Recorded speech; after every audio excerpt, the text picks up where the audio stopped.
the festival is a reflection of the kind of current status in the world and also like architecture at the moment. So perhaps what festival was in 2004 is very different to what is it today. So I would, to your question, I would say, the festival today exists to really kind of open up discussions around architecture, showcase emerging talent and test ideas directly in kind of physical space.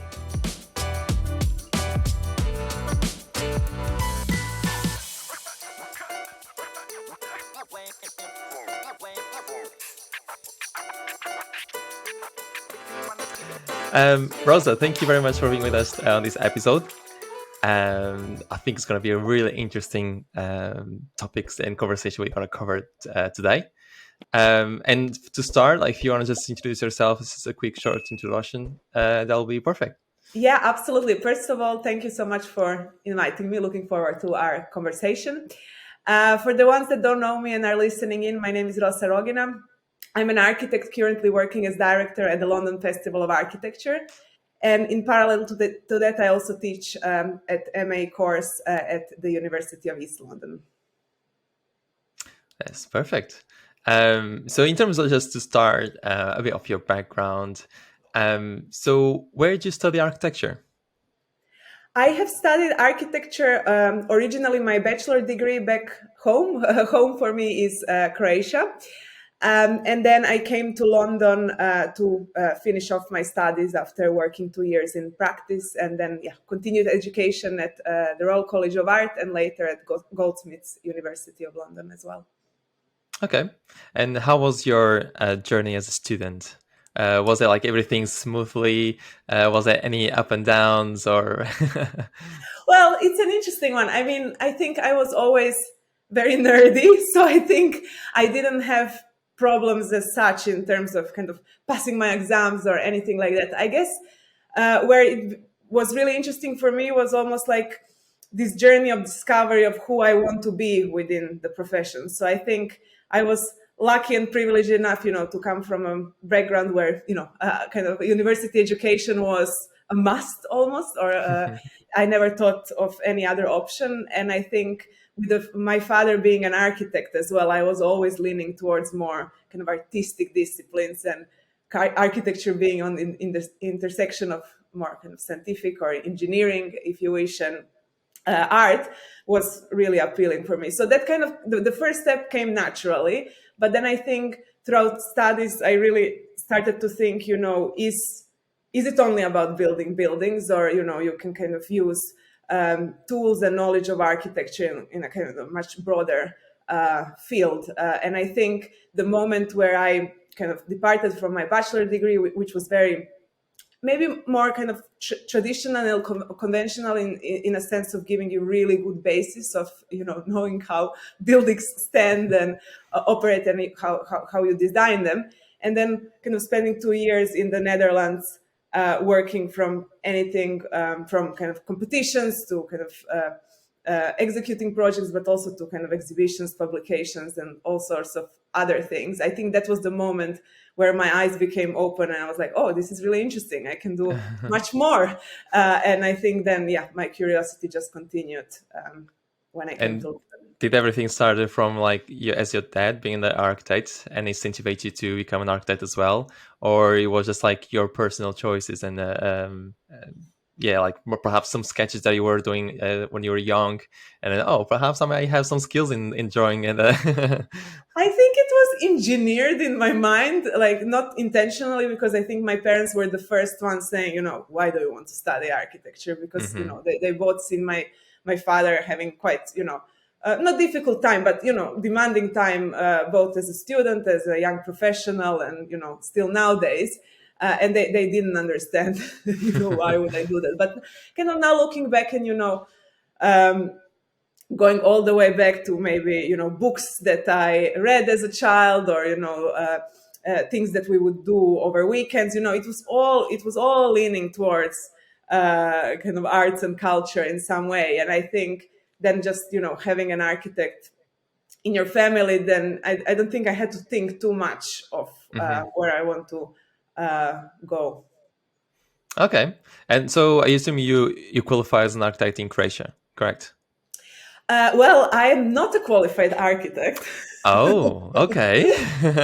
I do have, yeah, I have my part one and part two. I haven't proceeded in doing my part three. I think both educations are slightly different. So it's the question of if I wish to kind of do it one day, whether I do it here or back Hmm. home. But I think because of kind of multiple places where I have studied architecture and maybe slightly how they sit differently. So, for example, back home in Croatia, it goes under science, whereas here in the UK goes under arts. So yeah, I would just kind of have to see where I want to proceed with it. But I think the amazing thing of our profession is you can do so much Hmm. even without the kind of formal part three qualification. And so far, I have never felt I need it. But of course, you never know where tomorrow will take me. No, no, exactly. And I mean, from your background, I see that you work for MVRTV and Special Show as well. Um, so, what made you feel like move from Croatia to another country to work or to practice architecture? Well, it's funny because like obviously you ask all of these questions and I'm supposed to come up with like really smart answers No, no, you don't have inspiring to. the new generation of architects and everybody who's listening in. But I guess lots of things, at least on my career path so far, happened by not thinking too much and just following your gut feeling and kind of curiosity where you want to be next. So to kind of contextualize it, once I finished my BA studies, there was a requirement to do at least, I think it was 3 months of kind of practice somewhere. And then with that, you could kind of enroll back in your master studies. And back then I was like, oh, that sounds fun. Like, why wouldn't I do it somewhere else? Because obviously I studied in my hometown, but have also seen, how people came from all other parts of the country and that kind of environment of living in perhaps your kind of secondary city that seemed very exciting to me and I didn't experience it so Hmm. before. So I said, okay, maybe this is the point to go abroad and test the fields. So I first came for a shorter period of time to London to work at Farshid Musavi Architecture, and then got an internship at MBRDV, and moved to the Netherlands for, well, almost 2 years, I think. So these 3 months very quickly became a much longer period of time. But I think, these things are really important because then you come to your master studies with a completely different kind of comprehension of, who you are, what do you Hmm. want to do, and what's next. No, absolutely. And there's no right answer to all these questions. It's just like, especially architecture is just like a broad field that even like from bachelors, people start to study architecture and they realize, oh, perhaps I prefer illustration, or perhaps I prefer like cinema, and um, and I think that's what's good in different personalities in architects as well. And that's why I ask as well, like to ask the architects what's their background, because every person is different, and I believe a lot of students, they see that on them as well. So there's no a right answer or being smart or not. So so No, don't worry. absolutely. And the other thing which I didn't have a chance to take, but I think it's brilliant in the kind of UK context of education, is that foundation year, Hmm. which is basically kind of entry year before you depart on BA course to see where you sit maybe within all the creative disciplines. So are you better off to go for an architecture, or I don't know, sculpture or graphic design? And I think that's because sometimes these disciplines can be quite overlapping in some of the interests. So to kind of really polish where you see yourselves, what No, you can do. absolutely. And sometimes it could be the lectures as well. Like you can see a model on your lecture, and depending for the person as well that you are engaging in terms of the project itself, etc. It can incentivize you or motivate you to pursue architecture or not. But in terms, so you work for these companies, and in if I'm wrong, this was um 2016 that you started in LFA. Is that correct? Yeah. So so before we actually go into LFA, what's LFA? For who LFA doesn't know, stands, yeah, yeah, for London Festival of Architecture. yeah. It's a month-long event taking place across London every June. It's been running for a number of years. So the festival started in 2004 and was funded by Peter Murray back in the days. And I think what is really great about the festival, and I have been thinking about this in preparation for this conversation, is how actually, if you look back, the festival is a reflection of the kind of current status in the world and also like architecture at the moment. So perhaps what festival was in 2004 is very different to what is it today. So I would, to your question, I would say, you know, the festival today exists to really kind of open up discussions around architecture, showcase emerging talent, and test ideas directly in the kind of physical space, because it's temporary, so you can do lots of things. So before LFA, you were working in architecture practice, and what made you to come to LFA?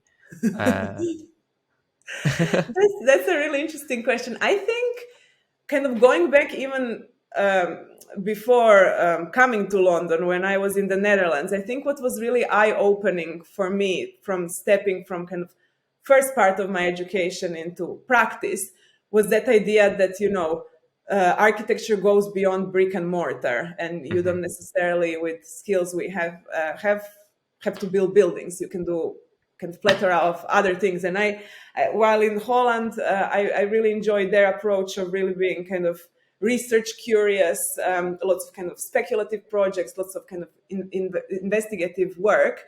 And you know, I started to kind of pick around, and I was like, can I work a bit on this? Can I work a bit on that? And I did throughout those year and a half really kind of tested all sorts of kind of different fields the practice was doing, which I'm very grateful for the team over there for having patience with me.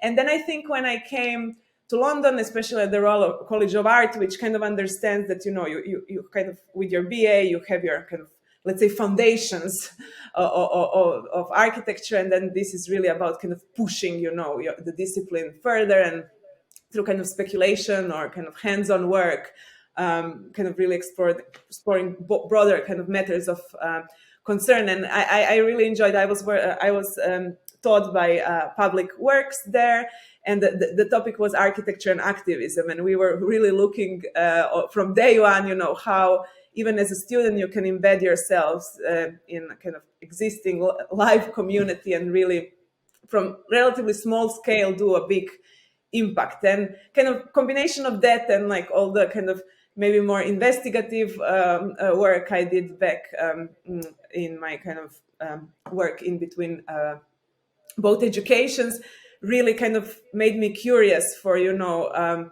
trying something slightly different, which maybe you can definitely, you know, have an impact, but through other kind of means. So whereas, you Mhm. know, I would argue that perhaps to kind of build a tower, it might take 10 years, whereas in some instances, lots of our projects are kind of several months, if not less. It's not to say that, you know, building towers or like housing or infrastructure is hugely important, and there are so many brilliant people and practices that do that very well. But I somehow found myself maybe on the kind of different side of spectrum, at least where my interest lies. No, no, absolutely.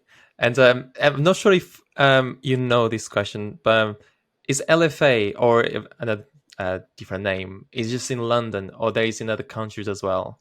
Do you know? So London is a big focus for us. Obviously, is the first word of our name. At the moment, we operate fully in London. It's a festival by and for all Londoners. So what we really want to do, that it's not just industry speaking to the industry, but that it's really kind of engaging everyday spaces, people who use them, and kind of wider neighborhoods. Obviously, it's a model that is relatively, well, easy is an underestimation, but you know, it's possible to kind of take it and, you know, create another festival elsewhere, because after all, it's a framework. I think the crucial thing, it has to be relevant for its local context. So even if you kind of take our mechanisms and way of operating, it would be really hard to just drop it somewhere else without kind of meaningfully amending the format. Obviously, we are not the only festival of architecture in this world. There are all sorts of different festivals happening from, I don't know, Lisbon to Copenhagen, Kampala, etc., etc. But I think that kind of local relevance is key, and obviously we do our best to kind of demonstrate that in London. But yeah, it has to be what I want to say. London has to be focused, because otherwise it becomes maybe perhaps a bit too generic and not so relevant for local people. Okay. And what can we expect from LFA next year, perhaps? Or what impact does have LFA for architects or people interested in the architecture industry, or even other curiosity people or get interest to architecture, for example? So what does LFA does? Their best. Well, I hope I can answer that question. I mean, I think on one hand, it champions the industry. So I do think, it's an organization that obviously has to have an aim of kind of promoting and celebrating good architecture. London produces as one of the kind of capital cities of architecture, if not the capital city of architecture in the world. But I think secondly, and that's where kind of my interest, maybe with my kind of hidden architecture hat on, lies, is really kind of acknowledging that people not everybody consumes culture in the same way, or even kind of architecture, or understands urban environment. And not everybody, would spend Saturday afternoon going to a museum or a gallery. That might be because they don't feel kind of it's kind of they're invited, or they don't have means, or for whichever reason they cannot do that. And in a way, I think what festival is trying to do is to bring that content outside as well. So in a way, it operates in kind of almost everyday spaces. Obviously, we do collaborate with museums and galleries and institutions and architecture practices, but there is also this space in between, which is really important for us to kind of operate in. So anything from kind of train stations, gardens, streets, you say it, we are there. And I think the idea of people almost like encountering the festival on their way to work or on their way to a Saturday market, that's where I think the relevance is. And to go back to your question in terms of what we are trying to achieve, so definitely celebration of and promotion of all the good architecture London contains. It's creating that forum where perhaps the industry meets the public, whether it's in formal or informal way. And then thirdly, it's really about testing new ideas, particularly in public realms. So I think one of the kind of, let's say, festival projects from early days, which I think is a great example of, where we are heading now. It's if you look back at our work pre my time in 2008, the festival was working with Kensington and Chelsea Council in South Kensington, and we closed off Exhibition Road for a number of days, basically a long weekend, and we tested the idea of how the street that connects all the kind of big museums in London could look like if it was pedestrianized. And you might not have been in London in 2008. I perhaps was, but as a kind of tourist rather than a resident over here. It was a very congested road, so it was full of buses, kids being dropped off in a relatively kind of polluted and unsafe environment. And the council really wanted to use the festival because it's a festival, it's temporary, as a kind of testing field of how the road could be permanently reimagined. And if you go today to the road, even its kind of floor pattern or how it operates, that all originates from those few days when the festival was in action on the road. And I think that's where the real power of a temporary event kicks in. There's no point in building beautiful follies or exhibitions or putting all the kind of already very limited resource into kind of build form, unless it really does have that either longevity or kind of Hmm. future thinking. No, that's very interesting. That reminds me of a place in London. I can't remember the name now, and I'm not sure if they took as inspiration to that festival on their weekend. What they do now as well is on the, especially on the weekends. I think it's every weekend. I'm not sure if it's like a temporary, it's just in summers, or but they close the roads and the cafes, shops on their street. They can extend the tables and people can sit well on the road, and it is really um interesting that the way like the socialize gets just close the roads, and then like people get more together, and then you see like people walking dogs, walking the kids as well. It's fascinating, like just closing a road, the impact can do. And that reminds me as well, the question I was going to ask you next is, how do you see architecture in London specifically? Do you reckon they're just going to build tall buildings, skyscrapers, residential offices, etc., and expand uh, around London to their height? Or how do you see architecture in London in a couple of Ooh, years? I mean, it could be in 20, I don't know, a tough 2030 or one. something. I think we are in the key point of, it can go both ways. But I think with kind of living in kind of times of multiple global emergencies, if we think about, not just COVID, but obviously the kind of grim winter that is ahead of us, wars around us, kind of high levels of social inequalities and lack of access to housing. I think it is slowly being recognized within the industry that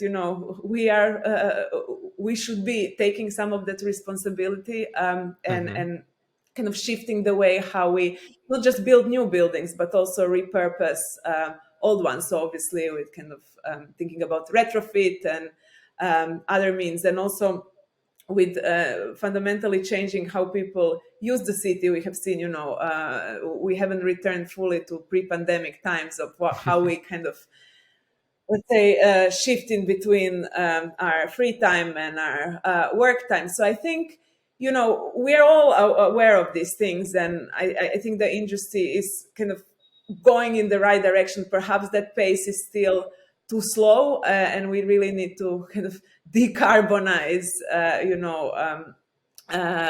products of our designs like rapidly, because obviously with climate emergency it's a really critical point. So I think maybe it's hard to project where we will be in 10 years, but I think it's interesting to kind of look 10 years back maybe, and when we think about who was being kind of platformed as winners of Pritzker Prize or other kind of a big recognition. And yeah, 10 years ago, there was definitely still that era of, star architects, really kind of absolutely beautiful buildings, but perhaps not what the focus, Hmm. is slowly shifting now. So the awards being given to projects that are maybe social housing or a retrofit.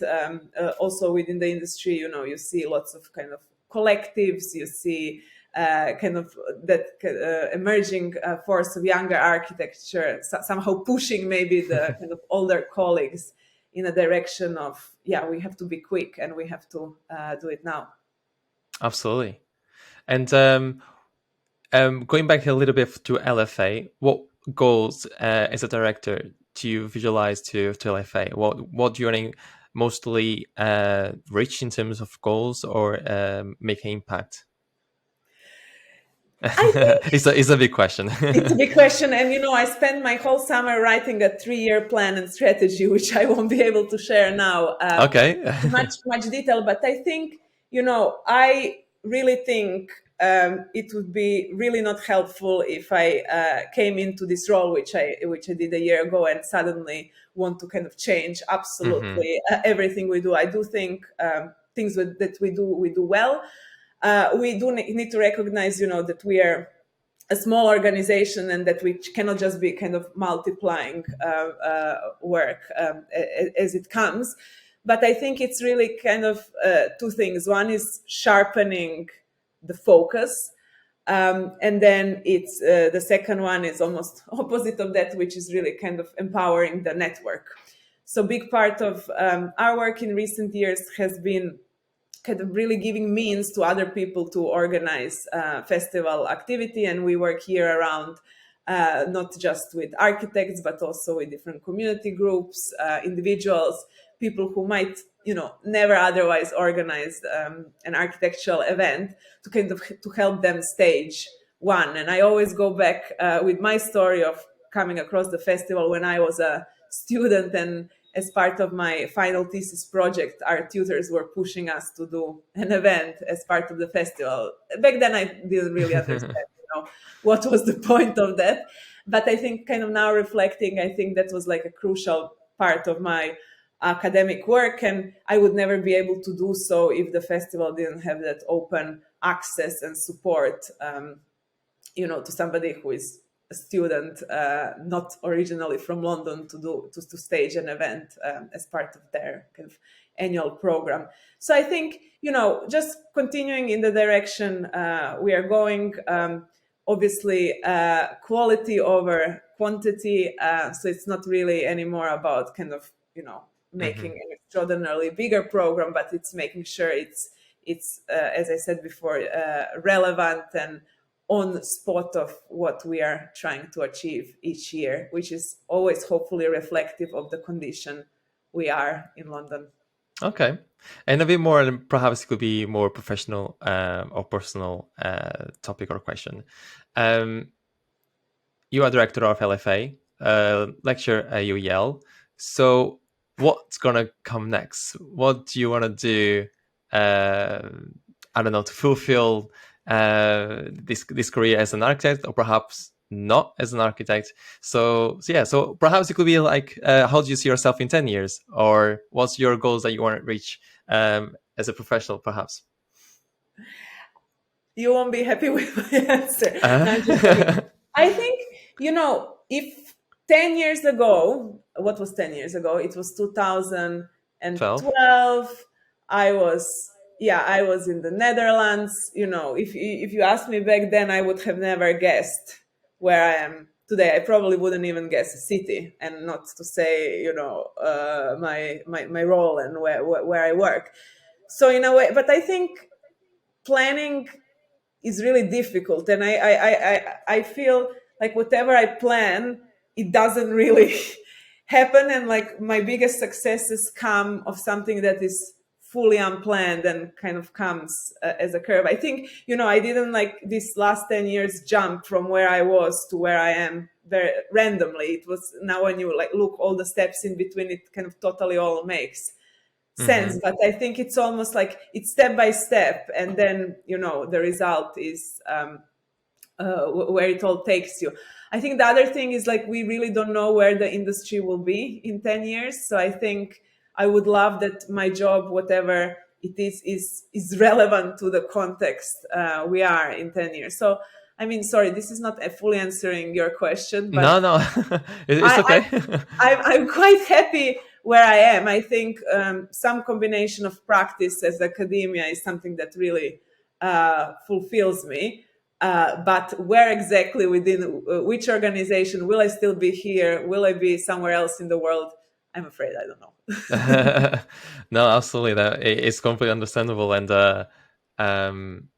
in terms of like being an architect, a director of LFA, and also lecturer at UEL, like, I don't think it's pretty much flexible roles that you can like decide, right, tomorrow or next month I'm gonna do wherever. So and in terms perhaps a bit more what you do outside of these organizations, outside of UEL and LFA, what do you still do? Do you still have free time, or not at all? Sometimes, no, I do. Sometimes. I mean, I try. Obviously, it's impossible. Especially, I think more passionate about you are about your work, it's harder to detach yourself from Mm-hmm. them, and especially with teaching where you have other 20 people relying on you. It's super hard to detach yourself. But I do have some free time, of course, otherwise I would be going completely crazy. In my free time, I mean, something that I'm doing in the past few years quite a lot is running. So I think that really fulfills my time, and I guess counterbalances all the thinking and multitasking and millions of emails. Is just kind of hour of my time where I just don't think about anything. And people often ask, what do you think when you run? Absolutely nothing, and I think that's something I quite like to do. Obviously, exploring not just London but England, Europe, going to exhibitions, events, as much as I can kind of enjoy and learn as well in my free time. That's brilliant, but obviously, yeah, work is taking quite a bit of time, and that's tiring. Okay, that's fair.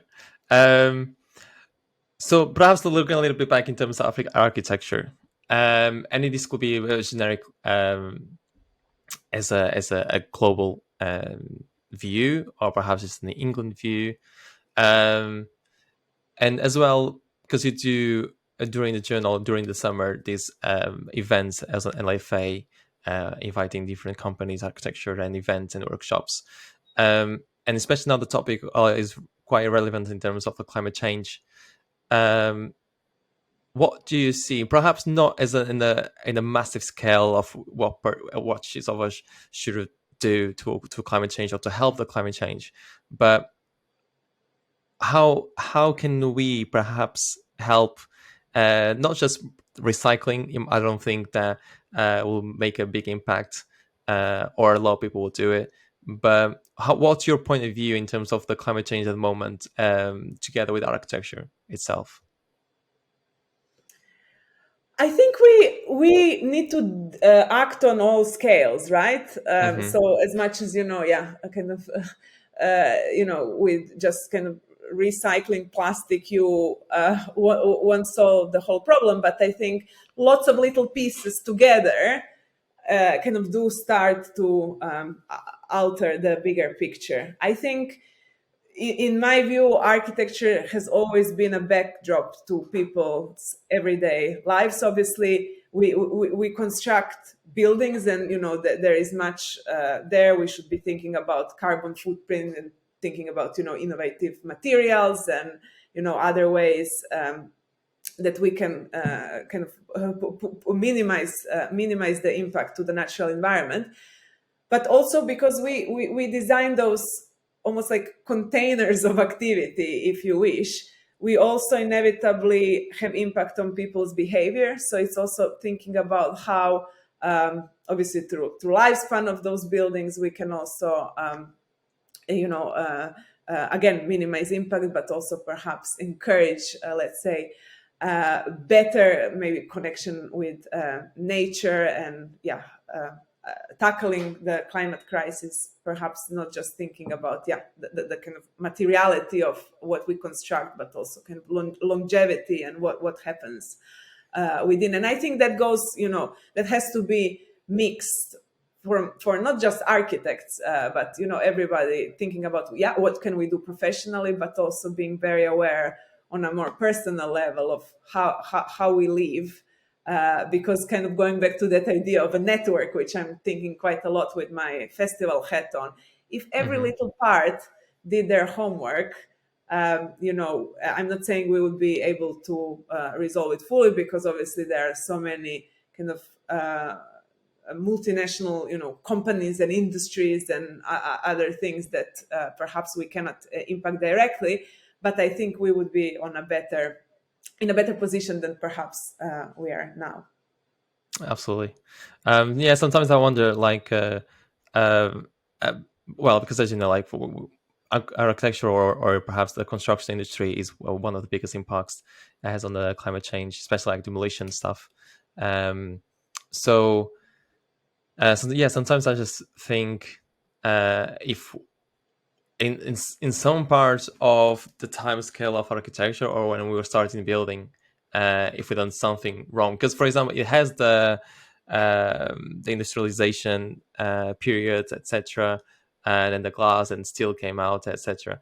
um, and are we doing, for example, in trying to innovate but at the same time correct the mistakes that we done previously, or it's just a weird way to think, like 'cause sometimes I do think a lot of companies, architecture, it could be smaller or big companies, uh, their focus are more into the aesthetic building than the proper use of the building. Sometimes we see buildings in London that are completely empty, no use, where I mean it could have another purpose, I'd say.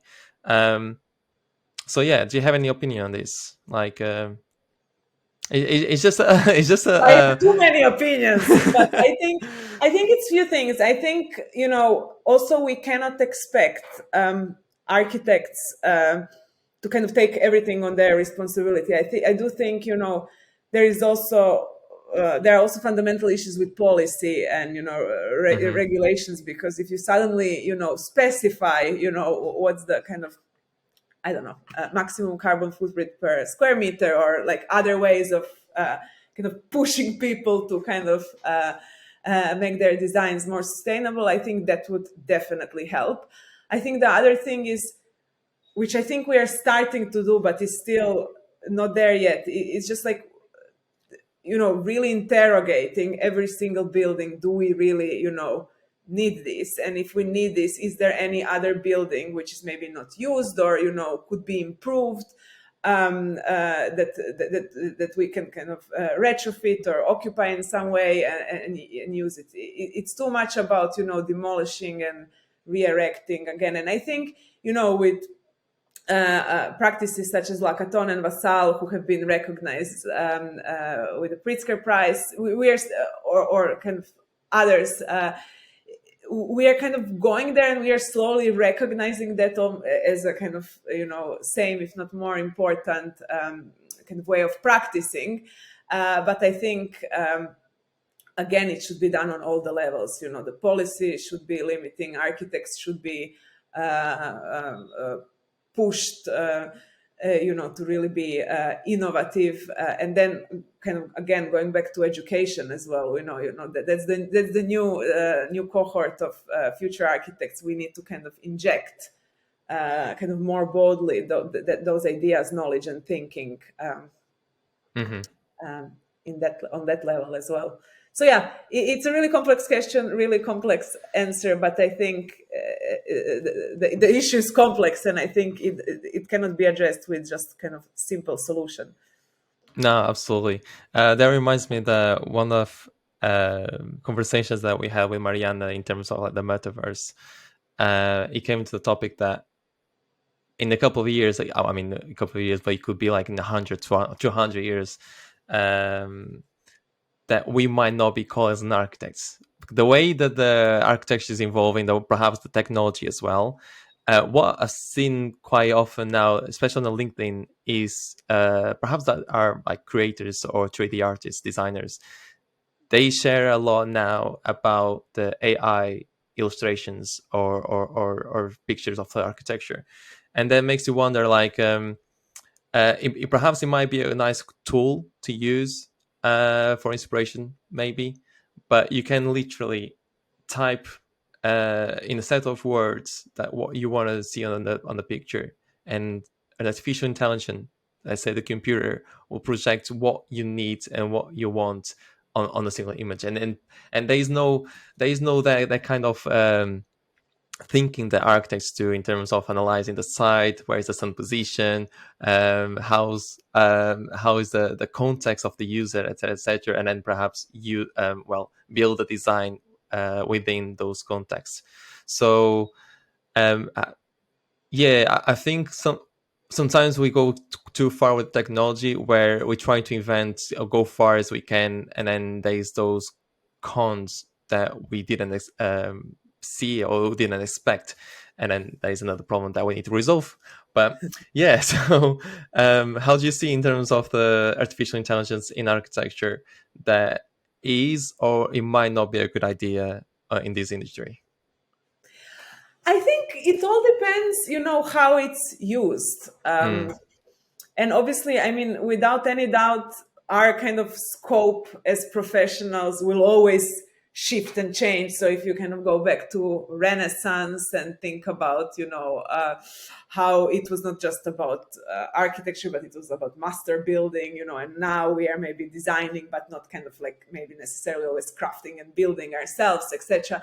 So it's always kind of, I guess, the kind of edge of to which extent we work is always shifting. I think any kind of technology that can perhaps help us speed up the process, or achieve levels of details, or of any kind of, like, let's say, quality of output is brilliant. I think what I always had reservations with artificial intelligence, but it might be just me, is that kind of not importance of not losing the kind of human contact, because ultimately we are not designing buildings, or it doesn't have to be buildings, but whatever we are designing, we are not designing it on white blank canvas. It's like all of these elements are embedded in like a very rich context where they sit in, of kind of neighborhoods, of people, of nature,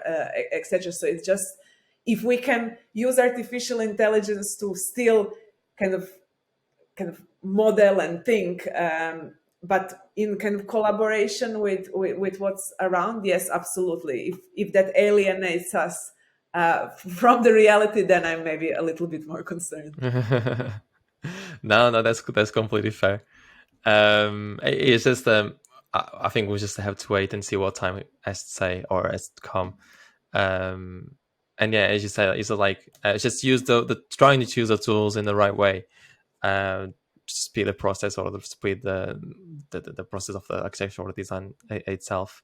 But yeah, so we are pretty much now in 45 minutes of podcast. It's been great in terms of the topics we've been covered. We covered quite a lot. I think it was in quite so quick today. But yeah, is anything that you like to speak about that we haven't touched? Perhaps. No, I think we covered it all. Yeah, really enjoyed the conversation. Obviously, could continue speaking another 2 hours, but I think we would bore your listeners. No, I don't think they'll be bored in terms of the architecture itself that we cover in different areas, different topics within and abroad of discussion that we had today. But it will be interesting for LFA in terms of what we discussed today is for the next plant, etc.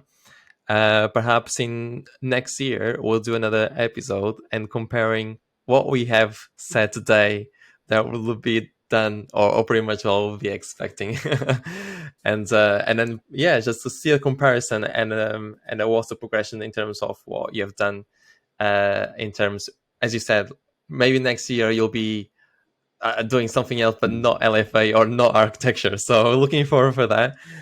See what has to come. But yeah, so again, Rosa, thank you very much for being with us today. It's been really a pleasure to have a conversation with you. And yeah, thank you. And Thank you so much. Maybe just a final thing to say.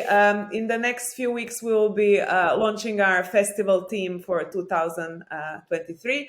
So watch this space. And yeah, we invite everybody to take part in the festival, whether through organizing events or attending activity in June. And there is also a year-round program of design competitions, predominantly for emerging architects and designers. So please do, have a look if it's very of your interesting.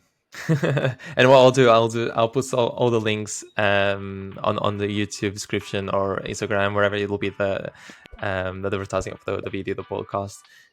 So if people have a more direct direction, like links to that, and be more informed. Yeah. Rosa, again, thank you very much, and I'll speak with you soon. Thank you. Thank you.